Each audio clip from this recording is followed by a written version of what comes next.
Bien, pues vamos a comenzar la escuela bíblica. Bienvenidos, un saludo para todos, con un abrazo fraternal, un abrazo de papá con sus hijos. Amén. Estamos en la lección 16, que habla de la doctrina de bautismo, y estamos en la escuela bíblica que se titula Fundamentos básicos para la vida cristiana. Decíamos, voy a hacer un pequeño resumen, hay 3 bautismos principales para el cristiano y otro bautismo que puede ser incluido para aquellos que quieran seguir en Cristo de una manera firme. Primero está el bautismo por el Espíritu Santo en su cuerpo, en el cuerpo de Cristo, en su iglesia. Esto habla de posición. Luego está el bautismo en agua, que es el que hicimos el domingo allá en Mojácar, que es una confesión pública de nuestra fe. Luego está el bautismo en el Espíritu Santo, donde recibimos el poder y la autoridad de parte de Dios. Y por último está el bautismo con fuego, el bautismo de la prueba, el bautismo de la purificación. Y estamos estudiando el bautismo en un cuerpo. Este es el bautismo que todos los creyentes deben conocer bien y entenderlo. Y es que cuando nos convertimos somos sumergidos en el cuerpo de Cristo, en la iglesia, y sin este bautismo los otros no tienen razón de ser. O sea, el importante es cuando nos convertimos, el Espíritu Santo nos sumerge dentro del cuerpo de Cristo, dentro de su iglesia. A partir de ese momento, Pablo nos dice en Efesios 4 que somos un solo cuerpo, un solo espíritu, una sola esperanza, un solo Señor, una sola fe, y precisamente un solo bautismo en el cuerpo, la iglesia. En ese un solo bautismo se está refiriendo precisamente al bautismo en el cuerpo. Un solo bautismo significa también que no hay múltiples caminos hacia Dios, no hay múltiples formas de salvación, solamente hay una, todos la conocemos. Es el Espíritu Santo quien nos sumerge en el cuerpo de Cristo, que es la iglesia, en el momento de nuestra conversión. Hablamos también de aprender a contentarnos con lo que tenemos. El cristiano debe aprender a decir, Señor, si tengo mucho, te alabo. Si tengo poco, también te alabo, porque tú eres suficiente para mí. Tú lo eres todo para mí. Esa debería ser la oración nuestra cada día. ¿Te falta salud? Él es tu sanador. ¿Te falta paz? Él es nuestra paz. ¿Te falta fuerza? Él es nuestra fortaleza. ¿Te falta dirección? Él es tu buen pastor y tu guía. Hablamos también de los diferentes nombres de la iglesia y de su significado. Estuvimos hablando que la iglesia de Dios se le llama mucho, frecuentemente se le designa a la iglesia como la iglesia de Dios. También se habla de edificio. Esto nos habla de que somos parte de ese edificio santo, que no estamos solos, ni somos piedras sueltas y estamos llamados a crecer juntos unos con otros. También a la iglesia se le llama la esposa. Esto nos habla de amor, de dedicación y de unión íntima. Luego también se le llama cuerpo. Esto habla de función, de complementación, del complemento que tenemos que tener los unos con los otros. E interdependencia, o sea, depender los unos de los otros. También a la iglesia se le llama familia. Y esto nos habla de relación, de orden, de participación, de vivir en unidad como una familia cristiana debe vivir, sin fingimiento y en disciplina. También estudiamos el siguiente nombre, que es rebaño. Esto nos habla de seguridad, nos habla de alimentación, de un pastor que nos cuida, que nos dirige y nos defiende. Bueno, hoy vamos a seguir estudiando distintos nombres de la iglesia. El siguiente nombre es candelero de oro. Esto habla de que la iglesia debe ser luz, seguridad y protección contra las tinieblas de este mundo. En Apocalipsis capítulo 1, versículo 20, leemos, dice, el misterio de las 7 estrellas que has visto en mi diestra, está hablando Dios con Juan, y de los 7 candeleros de oro, las 7 estrellas son los ángeles de las 7 iglesias, y los 7 candeleros que has visto son las 7 iglesias. O sea que a la iglesia se le llama candelero de oro. Aquí habla del misterio revelado. Nos encontramos ante un texto que, aunque es breve, está cargado de un simbolismo profundo y glorioso. No estamos ante una fantasía apocalíptica ni una visión que nos pueda confundir, sino ante una revelación gloriosa de Cristo y el cuidado que tiene por su Iglesia. En este versículo, nuestro Señor Jesucristo mismo nos explica un misterio. Es una gran bendición que el mismo Dios, el mismo Señor nos explique las cosas, ¿verdad? Mejor que cualquier interpretación humana o cualquier especulación, ¿verdad? Que sea el mismo Dios quien le explique. Aquí Dios nos revela algo profundo. Cristo en medio de su Iglesia. Cristo caminando con su Iglesia, sosteniéndola y cuidándola con poder, con amor, con autoridad y con ternura, y además con disciplina. Las 7 estrellas que has visto en mi diestra, dice el texto, las 7 estrellas están a la diestra de Dios. Qué importante, ¿verdad? Qué imagen más poderosa estar a la diestra. La diestra habla del poder de Dios, de la autoridad de Dios. La diestra de Dios simboliza esa autoridad, ese poder y sobre todo esa victoria que tenemos en Él. Las estrellas, nos dice el Señor, son los ángeles de las iglesias. Y muchos intérpretes fieles de las Sagradas Escrituras entienden, y yo creo también que se refiere a los pastores. Las 7 estrellas está hablando de los pastores, los mensajeros, los que predican la palabra de Dios fielmente. Esto nos recuerda algo muy esencial, que los siervos de Dios no están solos. Están pastoreados también por el pastor de los pastores. No estamos a merced del mundo ni del enemigo, porque Cristo nos protege. Los siervos de Dios están en la mano de Dios, están a la diestra de Dios. Esto es un gran consuelo y una tremenda esperanza para aquellos que servimos al Señor muchas veces con oposición y también con indiferencia y con rechazo también muchas veces. A veces somos rechazados porque no compartimos o porque predicamos la palabra de Dios como hay que predicarla, y eso a veces crea enemistades, oposición, indiferencia. El verdadero siervo de Dios está en la mano poderosa de Cristo, sostenido, guardado y capacitado por Él. Es Dios quien nos da la capacitación, la gracia, ese poder que nos capacita para hacer su obra. Luego habla de los 7 candeleros de oro, que son las 7 iglesias. La iglesia es comparada con un candelero. ¿Sabéis lo que es un candelero, verdad? Una lámpara. No es un trono, no es una torre, no es una casa, no es un edificio, tampoco es un ejército, es una lámpara. Su propósito es claro, dar luz en medio de las tinieblas. Ese es el propósito de la iglesia, ser luz en medio de las tinieblas. Todos sabemos que las tinieblas es la oscuridad, la ignorancia de Dios, el pecado que vive la gente no valorando, no dándose cuenta o no queriendo darse cuenta de las consecuencias tan graves que trae el pecado. Por eso la iglesia debe dar luz en medio de este mundo que vive en tinieblas, que vive de espaldas a Dios, ignorando y rechazando a Dios.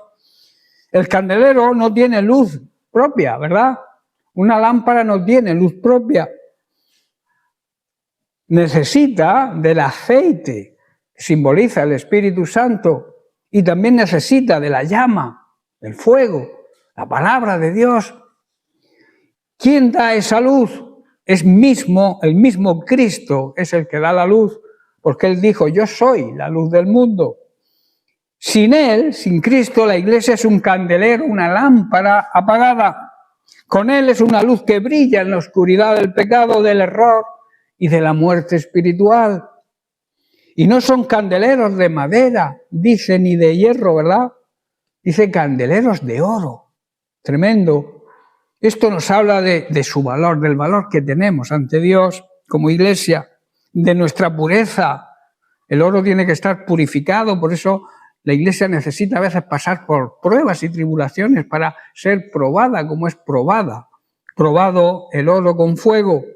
habla de su pureza, habla de su santidad. La Iglesia tiene que ser santa, vivir apartada con un propósito, servir a Dios. La Iglesia, aunque imperfecta, es preciosa para Cristo, porque es suya, Él la compró con su propia sangre. Luego habla de Cristo en medio de los candeleros. Aunque este detalle no está en el versículo 20, lo vemos justo antes. Cristo camina en medio de los candeleros. En Apocalipsis capítulo 1, 12 y 13 dice: y me volví, dice Juan, para ver la voz que hablaba conmigo. Y vuelto vi 7 candeleros de oro, las 7 iglesias, y en medio de los 7 candeleros a uno semejante al Hijo del Hombre, Jesucristo, vestido de una ropa que llegaba hasta los pies y ceñido por el pecho con un cinto de oro, la simbología de que Cristo camina en medio de su iglesia. ¿Dónde está Cristo hoy? Precisamente ahí, en medio de nosotros, en medio de su iglesia, en medio de su hogar, de su familia, de su templo. Y el templo tiene que ser santo, porque Él es santo. 3 veces santo es Dios, ¿verdad? Y nosotros somos su templo. Y Dios no se puede relacionar con el pecado. Tenemos que vivir en la santidad que el Señor nos exige. Él no vive en medio de palacios de los poderosos, ni en las instituciones humanas, ni en las instituciones que el mundo ha creado. Las religiones son instituciones que el mundo, los seres humanos han creado, y Dios no habita en medio de una religión.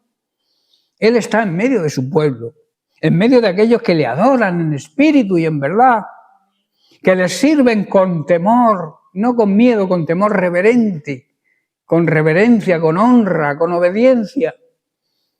Esto debe llenarnos de gozo, ¿verdad?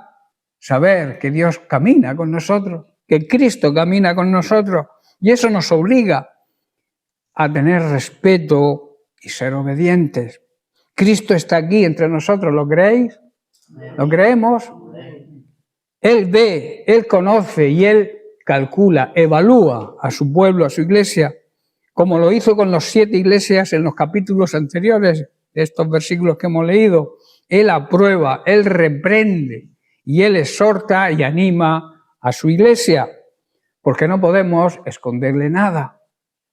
Tú podrás esconder algo a las personas que te rodean, a tu familia, a tu esposo, a tu esposa, a tus hijos, pero a Dios jamás podemos esconderle nada.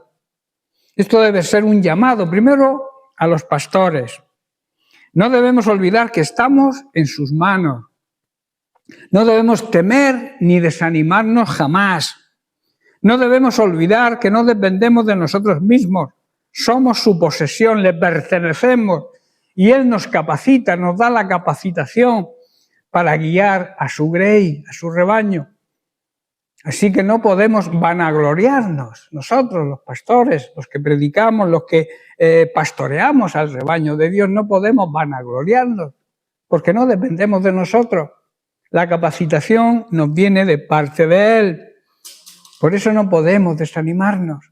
Yo siempre digo que un pastor no se jubila jamás. Se jubila cuando parte con el Señor. Es el Señor quien lo jubila, no la sociedad. ¿Estás comprendiendo? O sea, que yo seré vuestro pastor hasta que me marche con el Señor. Pero eso tiene que ser un motivo de gozo, ¿verdad? Claro. También, ahora, escuchar bien que ahora va el llamado a la iglesia. Este ha sido el llamado a los pastores. Debemos ser luz, hermanos, luz en medio de las tinieblas. Si no eres luz, no eres un candelero con luz, eres una lámpara apagada. ¿Y la lámpara apagada para qué sirve? De adorno. No ejerce su función. Una bombilla que tú la apagas está ahí, sigue siendo una bombilla, pero no cumple su función, que es la de alumbrar. Pues tú y yo somos lámparas que tenemos que alumbrar. Si no alumbramos, no estamos cumpliendo con nuestro deber, con nuestro propósito. El propósito de alumbrar. No debemos conformarnos con este mundo. No debemos copiar las costumbres de este mundo, acomodarnos a este mundo. No podemos ser influenciados por las corrientes de este mundo. Al contrario, debemos ser influencia para el mundo. Que el mundo vea que nosotros actuamos de distinta manera. Por eso Pablo lo dice, no os conforméis a este mundo. Debemos recordar que somos oro precioso para el Señor. No por lo que somos en nosotros mismos, no, sino por aquel que nos redimió y nos capacitó. Amén. Y también es un llamado para todos, porque Dios ama a la humanidad, seamos creyentes o seamos incrédulos. Debemos tener presente que Cristo está en medio de toda su creación. Dios sigue amando a su creación, aunque su creación, parte de su creación, le dé la espalda. Él sigue amando. Dios jamás va a dejar de amar al ser humano. Otra cosa es que esté complacido con él, ¿verdad? Dios te va a seguir amando, creas en él o no creas en él. Dios te va a seguir amando, vivas en pecado o no vivas en pecado. Otra cosa que es que Él pueda decir de nosotros, este es mi Hijo amado en el cual me complazco. Tú puedes ser amado por Dios, pero no tenerle contento por tu forma de vivir o por nuestra forma de vivir. Por eso debemos examinar, porque Dios está presente, Dios nos ve, examinar nuestra vida, buscar ser purificados y ser guiados por los caminos verdaderos y estar pendiente de nuestro pastor. Como decíamos al principio de esta meditación, semanas anteriores, la oveja tiende a perderse. Es un animal que se desorienta muy fácilmente. La sacas del redil a unos metros y por sí sola no sabe volver. Necesita a los pastores. Por eso la Biblia, Jesús nos llama ovejas, no en plan despreciativo, sino como ternura, con amor, porque Él quiere que seamos mansos y humildes de corazón. El misterio ya ha sido revelado.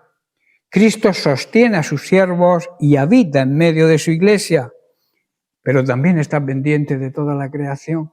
Y por eso quiere usarnos a nosotros con el fin y el propósito de que podamos ir añadiendo a su grace a aquellas personas que todavía no le conocen. Es nuestro trabajo, es nuestro ministerio. No hay mayor seguridad, no hay mayor gloria, no hay mayor bendición que vivamos como lámparas, como candeleros encendidos, sostenidos por su gracia, eso sí, por su amor y su misericordia. ¿Hasta cuándo? Hasta que Él venga. Ese es el plan y el propósito de Dios. El siguiente nombre de la iglesia habla de labranza de Dios. En 1 Corintios capítulo 3, verso 9, en su segunda parte dice, y vosotros sois labranza de Dios. La carta de Pablo a los Corintios fue escrita a una iglesia con muchas divisiones internas. Algunos decían, yo soy de Pablo. Otros decían, yo soy de Apolos. O sea que había división. Pablo les recuerda que aunque él plantó, o sea, él predicó el evangelio en primer lugar, y Apolos lo regó, o sea, Apolos continuó enseñando y alimentando la fe, Dios es quien da el crecimiento. Esa carta a los Corintios nos enseña algo también a nosotros, ¿verdad? Que somos de Cristo. Nos puede predicar Pablo, nos puede predicar el pastor Eusebio, el pastor Moisés, quien sea, pero nosotros le pertenecemos a Cristo. Cristo es el que da el crecimiento.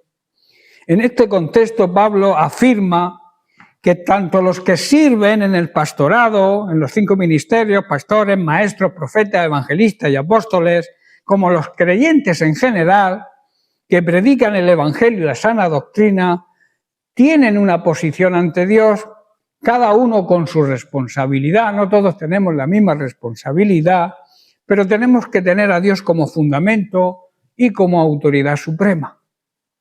No nos creamos nosotros los dueños, los jefes, ni pensemos que porque hemos sido escogidos por Dios somos mejores que los demás.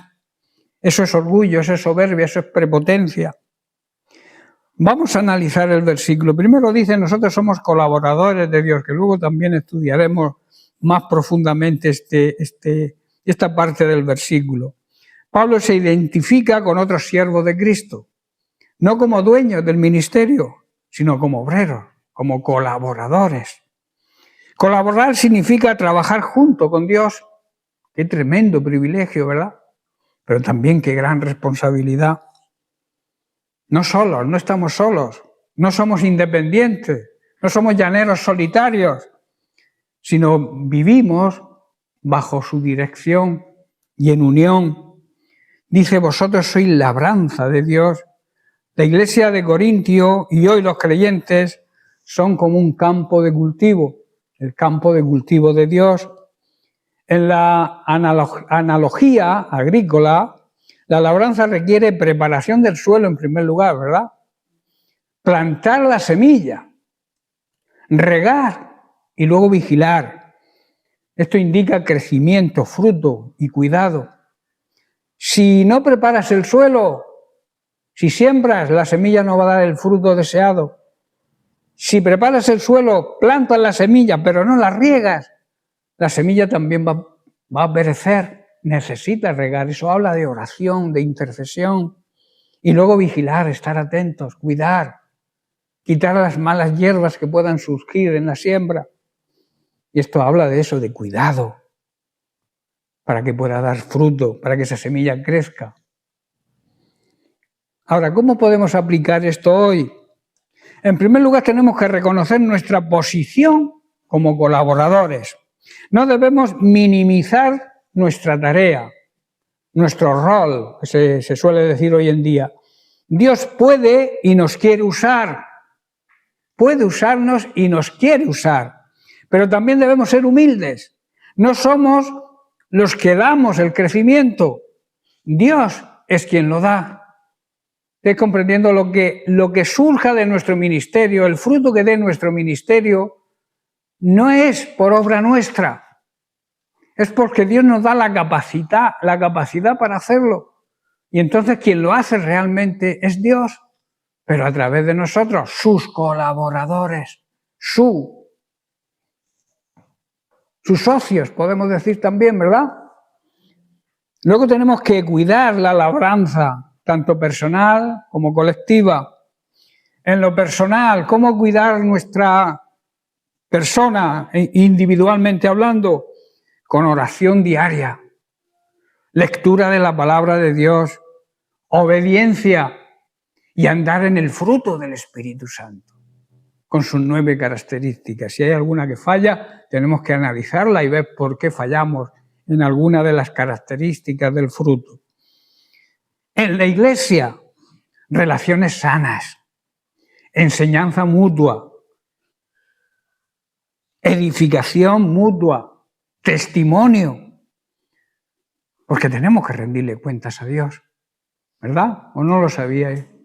Que un día tendremos que rendirle cuentas a Dios como colaboradores suyos.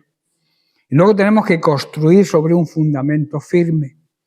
Primera de Corintios capítulo 3, verso 11, Pablo dice, porque nadie puede poner otra base, otro fundamento que el que ya está puesto, el cual se llama Jesucristo. No podemos fundamentar nuestra vida en otra cosa, ni en ideas, ni en políticas, ni en religiones. Solamente la base principal, la roca, que es Cristo. Si queremos que nuestra vida funcione, la vida familiar, la vida de los negocios, todo lo que hagamos en esta vida, si no estamos fundamentados sobre la roca, cuando vengan las tormentas se nos viene todo abajo. Se nos cae el castillo de naipes que hayamos construido. Por eso Cristo es el fundamento. Lo que edifiquemos debe estar alineado con su carácter, con su enseñanza y con su voluntad. ¿Estáis de acuerdo? Tenemos que, lo que nosotros edifiquemos tiene que estar de acuerdo a cómo lo haría Cristo. ¿Cómo edificaría Cristo? Por eso debemos evitar materiales que se quemen y que desaparezcan. Si tú quemas el oro, no desaparece. Desaparece lo que no purifica el oro, o sea, lo que las cosas, la maleza que lleva el oro en sí, pero el oro permanece. Por eso debemos evitar esos materiales, esas hojarasca, esas madera que le prende fuego y desaparece. Tenemos que ser oro, que aún en medio del fuego de la prueba perdure y permanezca y sea purificado. Los materiales que se queman y desaparecen podríamos llamarlos vanidad, orgullo, divisiones, doctrinas equivocadas, falsas enseñanzas que abundan hoy en día lamentablemente. Y en cuarto lugar, la unidad en la Iglesia es esencial, que todos vivamos en la misma visión, en la misma unidad, pensando lo mismo, intercediendo por lo mismo, buscando lo mismo. Dado que somos edificados juntos, plantados y regados, puede ser por distintos siervos, porque la Iglesia no es nosotros solos, la Iglesia es universal y está pastoreada por diferentes siervos, ¿verdad? Pero estamos edificados juntos. La Iglesia universal edifica juntos, está plantada y regada quizá por distintos siervos. La unidad, por tanto, debe ser una de las marcas de la Iglesia contemporánea. Debemos reconocer la contribución de otros siervos, como la simbología que hemos visto de Pablo y de Apolos, pero cada uno con un papel diferente, porque todos formamos parte del mismo propósito. No somos competidores, somos colaboradores. Colaboramos unos con otros, codo con codo. Formamos juntos una sinergia, y también sinergia, unir fuerzas significa sinergia con Dios para que la fuerza se multiplique. Instrucciones que nos puedan ayudar. El agricultor y el campo. Esto es son ejemplos de la vida cotidiana. Sabéis que Jesús también hablaba con parábolas, ¿verdad? Os voy a poner unos distintos ejemplos, ilustraciones podemos llamar. Por ejemplo, el agricultor y el campo. Un labrador no planta y se olvida, ¿verdad? Sino que cuida, riega, limpia las malas hierbas, prepara el suelo. Así somos nosotros. Pero sabemos que sin lluvia de Dios no va a crecer nada. Por mucho que hagamos, si no tenemos la lluvia de Dios, la provisión de Dios, la ayuda de Dios, no va a crecer nada. Luego tenemos otro ejemplo, la construcción. Imaginar la construcción de una casa o de un edificio. Si los cimientos no están bien hechos, o si los materiales son débiles, ¿qué va a ocurrir? Que el edificio se puede venir abajo, ¿verdad? Cristo es el fundamento. Cuando nosotros edificamos sobre Cristo, esa construcción jamás se va a venir abajo. Él es la base y cada acción cuenta y jamás nuestra vida se vendrá abajo. Ahora, otro ejemplo, trabajo en equipo. Como en una obra donde hay albañiles, carpinteros, electricistas y otros oficios, ¿verdad? Cada uno tiene su tarea. No todos hacen lo mismo, ¿verdad? Pero todos son necesarios para que la casa esté en pie y sea funcional, que todo funcione bien. No basta con el arquitecto, no basta con el albañil. Hace falta muchos distintos oficios. Por eso la Iglesia tiene diferentes ministerios, diferentes oficios. A cada uno Dios le da un talento, una capacitación para que se mueva en ese talento. Tú puedes ser un buen electricista, pero un mal albañil, pero tú complementas al albañil siendo un buen electricista. ¿Estáis entendiendo? Pues en la Iglesia ocurre lo mismo. No todos hacen lo mismo, pero todos somos necesarios para que la casa del Señor funcione. Primera de Corintios capítulo 3:9 es un versículo que nos llama a reconocer nuestro papel activo en la obra de Dios como colaboradores, no como simples espectadores, que algunos se dedican a expectar, o sea, a mirar solamente y no participar. En la obra de Dios tenemos que colaborar todos. Ser actores, no espectadores. Valorar la Iglesia y los creyentes como objeto preciado de Dios. Tenemos que valorarnos los unos a los otros, porque somos la Iglesia. Somos lo que Cristo pagó con su propia sangre. No menosprecien nunca a ningún hermano de la Iglesia, ni hable jamás mal de la Iglesia, porque te estás tirando piedras a tu tejado y te estás buscando maldición. Debemos construir, claro, con humildad, con unidad y con firmeza en Cristo. No solo los ministros son colaboradores, cada miembro de la Iglesia también debe ser activo y ser colaborador. Como Iglesia también somos colaboradores de Dios. Primera de Corintios 3:9, que estamos trabajando en ella, en la primera parte del versículo dice, porque nosotros somos colaboradores de Dios. Ahí se está hablando, Pablo está hablando primeramente de los ministerios, pero también está hablando de la Iglesia. Cuando el apóstol Pablo escribe estas palabras a los corintios, no está usando un lenguaje simbólico para quizá impresionar, está revelando una verdad profunda y gloriosa. Dios nos ha hecho partícipes de su obra aquí en la tierra. Somos colaboradores del Creador, del Redentor, del que sostiene el universo con su palabra poderosa. Cada miembro de la Iglesia es un colaborador con Dios, un Dios eterno, un Dios poderoso, un Dios que creó el universo, un Dios que lo gobierna todo, un Dios que no cae una hoja de un árbol si Él no lo permite. Dios no nos necesita, ¿o no lo sabíais? Dios no nos necesita, pero en su amor decide contar con nosotros. Él es así de amoroso con nosotros. Él puede hacer todo lo que quiera sin nosotros, pero ha decidido que seamos sus colaboradores. Y eso es un gran privilegio, hermanos, una gran responsabilidad también, pero deberíamos estar gozosos de que Dios, que lo puede todo, que lo puede hacer todo, que no necesita ayuda de nadie, quiera contar con nosotros para llevar su obra en esta tierra adelante. Esta realidad debe transformar por completo nuestra manera de pensar y nuestra manera de vivir, nuestra manera de servir también. Tenemos que cambiar nuestra mente y decir, ¿cómo estoy sirviendo yo en la obra? Tengo que cambiar. Tenemos que ver de otra manera la obra del Señor. Un llamado sagrado. Dios nos hace colaboradores, eso es tremendo. No somos meros espectadores, como dije antes, del reino de Dios. Hemos sido llamados, salvados y comisionados a hacer su obra. Pablo no dice que somos simples empleados de Dios, dice que somos colaboradores.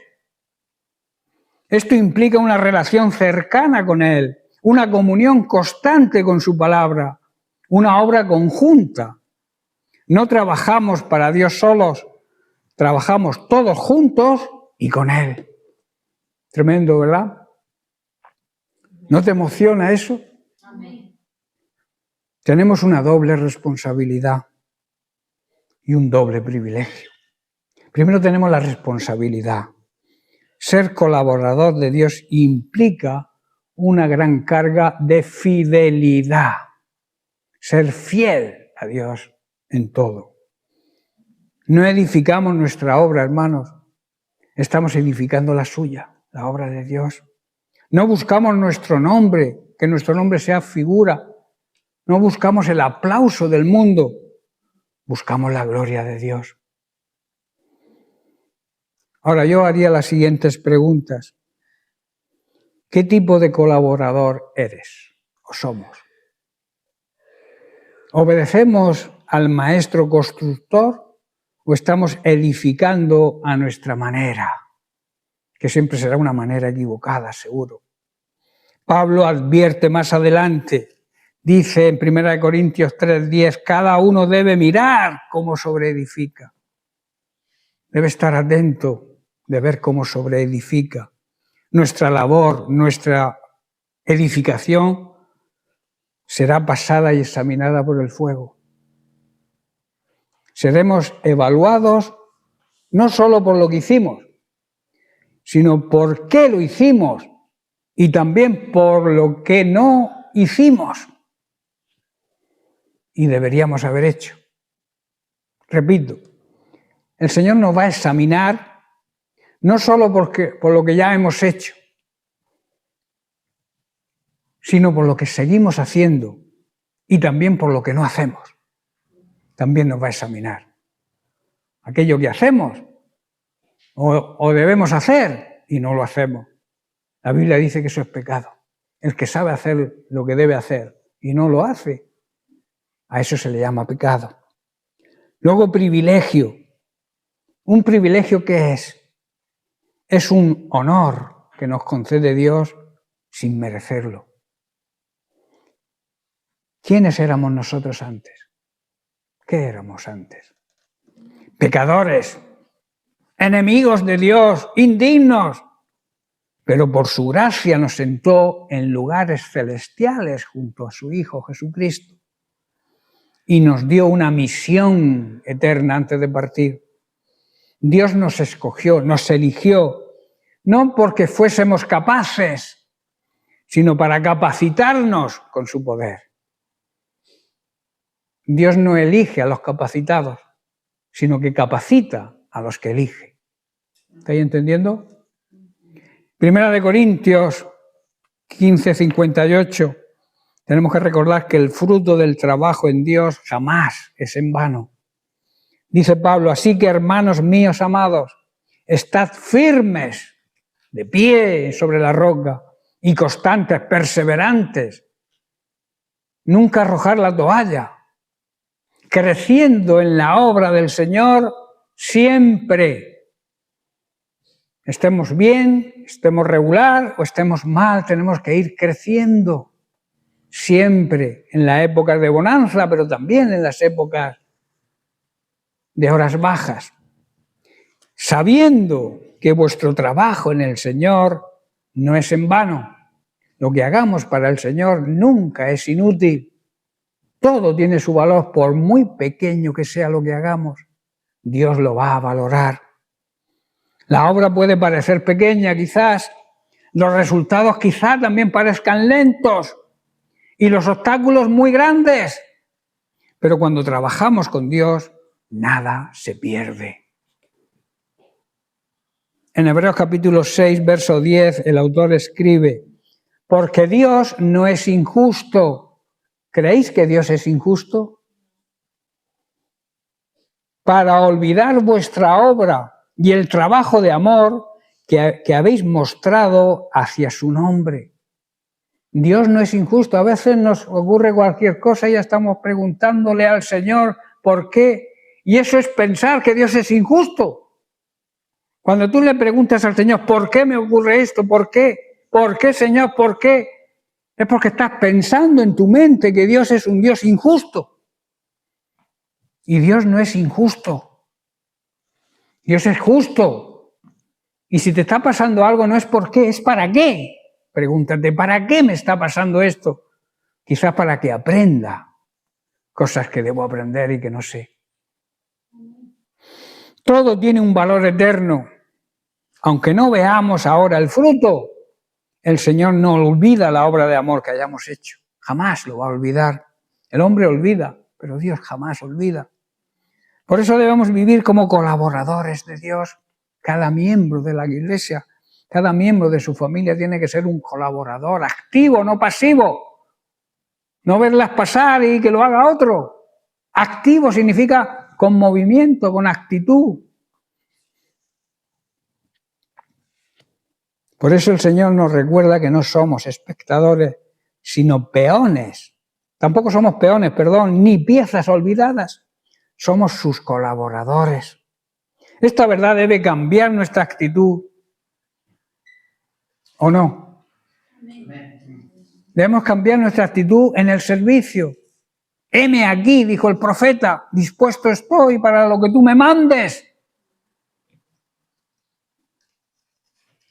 Dispuestos a darnos a los demás. No solamente estoy hablando de diezmo y de ofrenda, sino de dedicar nuestra vida a los demás, como Jesús hizo. a predicar con la palabra y con el ejemplo, sobre todo.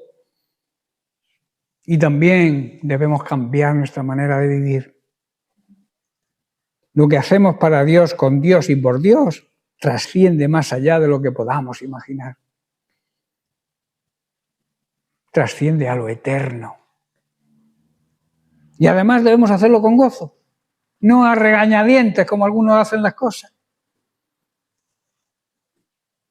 Hacerlo con temor reverente y hacerlo sabiendo que el Señor mismo nos ha incluido en su plan glorioso, en el plan de salvar a la humanidad de la condenación eterna. Dios nos tiene ahí como colaboradores suyos. Por eso también debemos darle gracias porque nos haya hecho sus colaboradores. No lo merecemos, pero lo debemos recibir con gratitud y con responsabilidad. Pedirle también que nos enseñe a trabajar con Él, que a veces no sabemos, no por nuestra fuerza, sino por el poder del Espíritu Santo. Que cada obra de nuestras manos glorifique su nombre. Cada cosa que hagamos debe dar la gloria a Dios y que edifique a su pueblo, a su iglesia. Otro nombre de la iglesia, Monte del Señor. Este nombre implica solidaridad, fortaleza y majestad.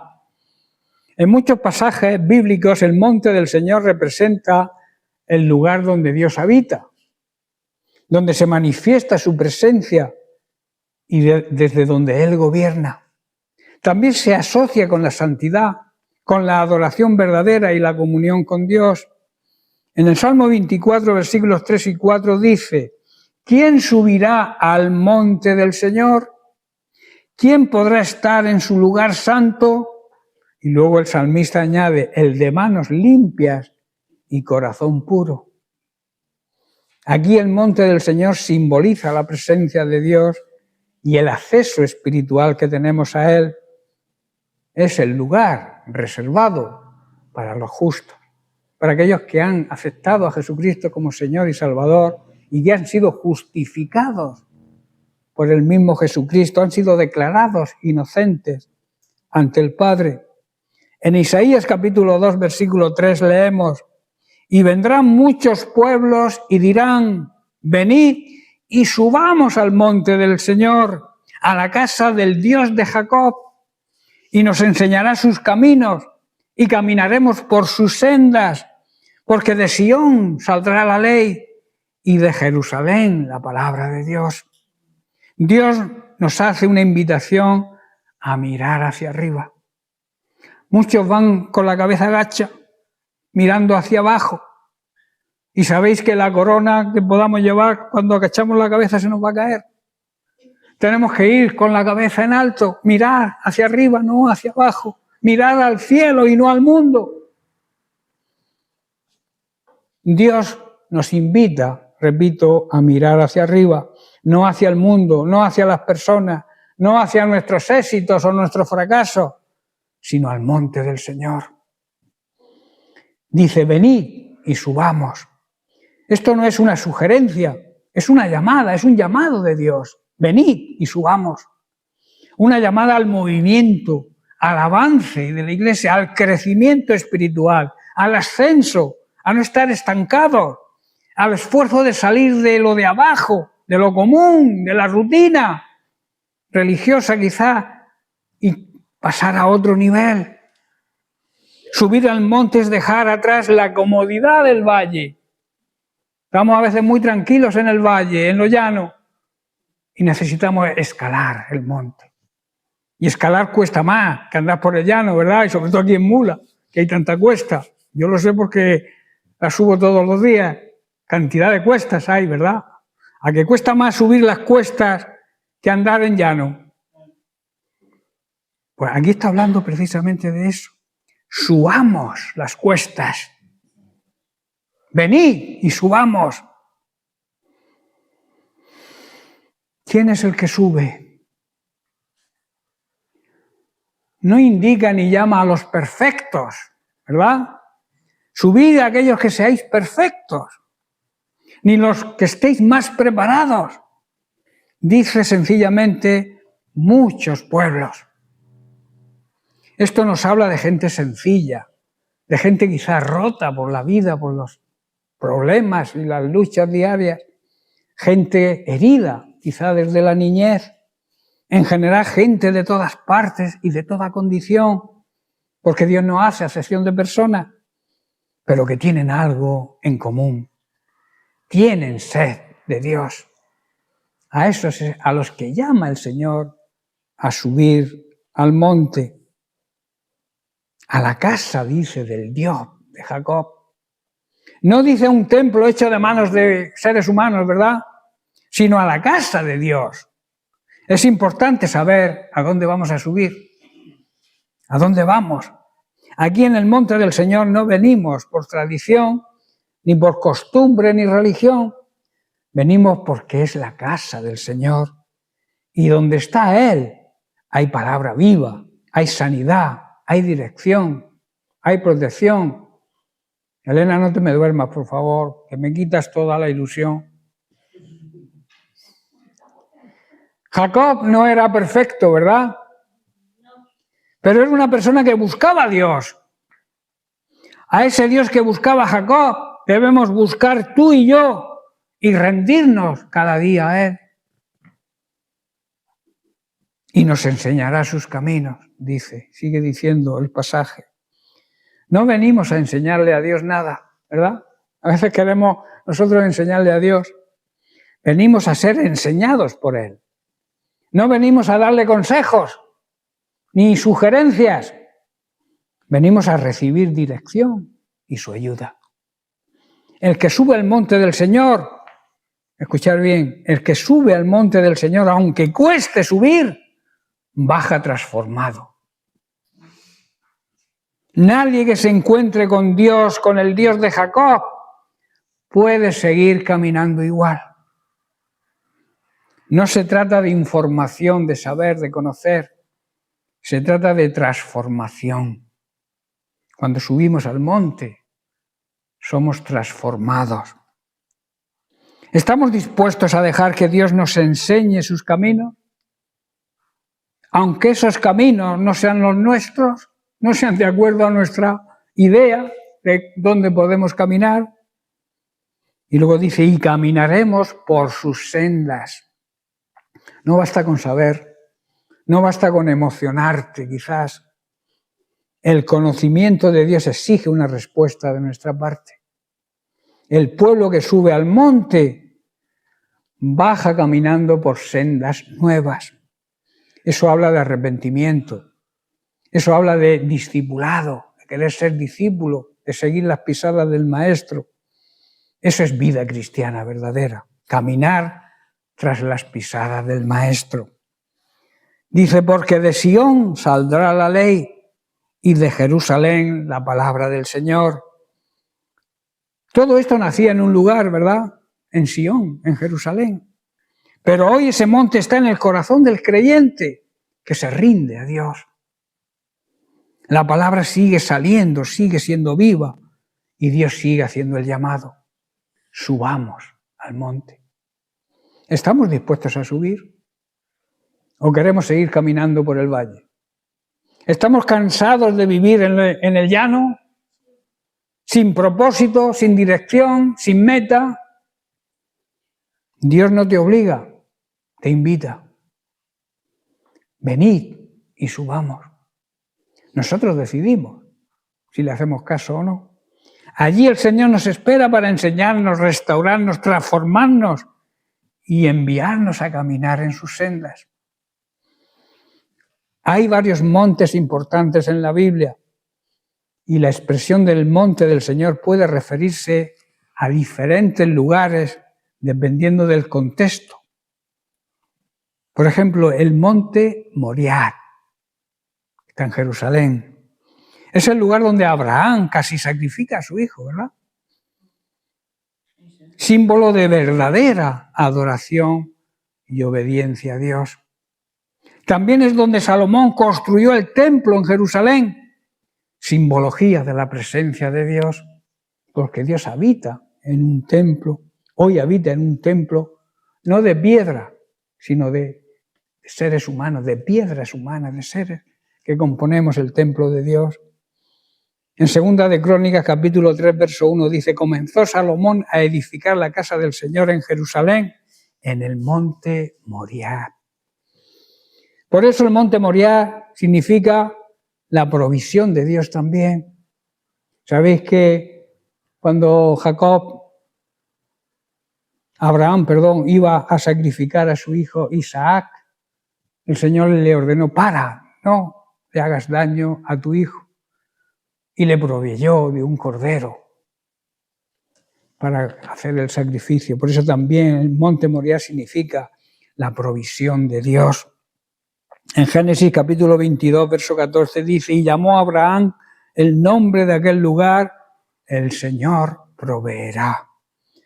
Por tanto se dice hoy: en el monte del Señor será provisto.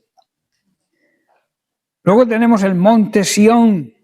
Sión llegó a representar toda Jerusalén y es llamado muchas veces el monte del Señor en la Biblia, porque allí estaba y se manifestaba la gloria de Dios, el símbolo de la morada eterna de Dios con su pueblo. Salmo 50, verso 2 dice: de Sión, perfección de hermosura, Dios ha resplandecido. Desde el monte de Sión, la perfección, la belleza de Dios brilla con un resplandor glorioso. Recordar el monte de la transfiguración. Monte Sinaí. Ocasionalmente también se le llama el monte del Señor al monte Sinaí. Aunque no se le llama directamente monte del Señor, el monte Sinaí fue donde Dios entregó la ley a Moisés y donde descendió su gloria. Y Moisés descendió en la gloria de Dios. Recordar que tuvo que taparse el rostro porque la gloria de Dios le impactó tanto que la gente le miraba la cara y veía todo luz. El Señor, dice Éxodo capítulo 19, verso 20, el Señor descendió sobre la cumbre del monte Sinaí y llamó a Moisés a la cima. Así es que Moisés subió al monte. Por eso Sinaí simboliza un lugar de encuentro, de revelación y de pacto con Dios. En resumen, el monte del Señor, Moriah, el monte Sión, representan lugares santos, significan presencia de Dios, gobierno divino y también ciudad de Dios y morada de todos nosotros, sus fieles. Y el monte Moriah también representa el lugar del templo en Jerusalén, lugar de sacrificio y lugar de provisión. Y el monte Sinaí significa desierto, lugar de revelación y lugar de pacto. Bien, pues lo vamos a dejar aquí. Seguiremos la semana que viene con el último de los nombres de la iglesia. A la iglesia se le llama también columna o baluarte. Pero eso lo trataremos con distintos enfoques más la semana que viene. Que Dios les bendiga.